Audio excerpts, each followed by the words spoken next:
karena Halo, selamat pagi. Perkenalkan, saya Wafi dari Pengelola Keprotokolan. Bersama dengan teman-teman dari kelompok 4B, ada Kakak Ersa dari Pengelola Keprotokolan. Lalu ada Kak Irba dari Pengelola Keprotokolan. Selanjutnya ada Kak Natasha dari Arsiparis Terampil.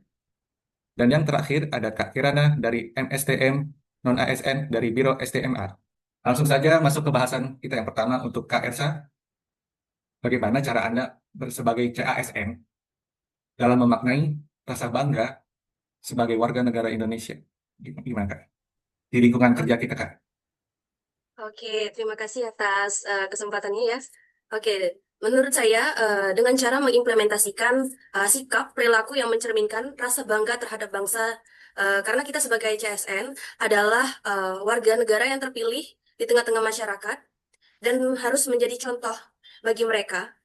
Oke, selanjutnya ya. Eh, Apa kaitannya antara rasa bangga sebagai warga negara Indonesia dengan keikutsertaan aktif dalam pemilu yang akan disampaikan oleh Kak Natasha? Silakan Kak. Oke, kalau dari pendapat aku pribadi sebagai warga negara Indonesia, kalau tadi kan Kak Ersa itu sebagai CASN ya. Menurutku kalau dari warga Indonesia itu kita nggak hanya menunjukkan rasa bangga itu lewat simbol-simbol seperti bendera ataupun lagu kebangsaan gitu, tapi juga bisa lewat tindakan nyata. Nah, salah satunya itu ikut secara aktif dalam pemilu. Nah, karena dengan kita aktif dalam pemilu berarti kita udah peduli terhadap kemajuan bangsa dan percaya bahwa suara kita itu punya arti untuk kemajuan bangsa Indonesia ke arah yang lebih baik, seperti itu. Baik, baik, baik, baik. Selanjutnya untuk Kak Kirana. Mengapa kita sebagai warga yang bangga berbangsa dan bernegara harus taat kepada hukum? Silakan Kak, jelaskan boleh. Terima kasih atas waktunya. Menurut saya, menaati hukum itu salah satu cara kita mewujudkan rasa bangga kita terhadap bangsa. Karena dengan menaati hukum mencerminkan nilai-nilai luhur dan cita-cita yang diperjuangkan oleh para pendiri bangsa. Lalu kita menaati hukum itu secara aktif berkontribusi dalam menjaga ketertiban, keadilan, persatuan, yang merupakan fondasi kuat bagi kemajuan bangsa. Baik. Terima kasih Kak.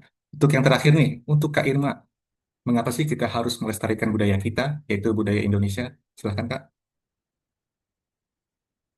Ya, terima kasih Mas Wafi untuk pertanyaannya. Untuk budaya ini kan dalam konteks bela negara merujuk pada upaya melestarikan dan mengembangkan nilai-nilai luhur bangsa kita. Ini biasanya mencakup beberapa aspek, termasuk melestarikan warisan budaya, kemudian tradisi, adat istiadat, bahasa, dan bahkan seni. Kita kan tahu kalau misalnya negara kita ini negara yang banyak beragam suku dan budaya sudah dikembangkan oleh nenek moyang kita seperti itu. Baik, Terima terima kasih kasih. Mas Wafi. Ya, terima kasih untuk semuanya. Sekian untuk podcast kita hari ini. Semoga kita bisa memahami bagaimana kita bangga berbangsa dan bernegara Indonesia. Terima kasih. Sekian dari kelompok 4B.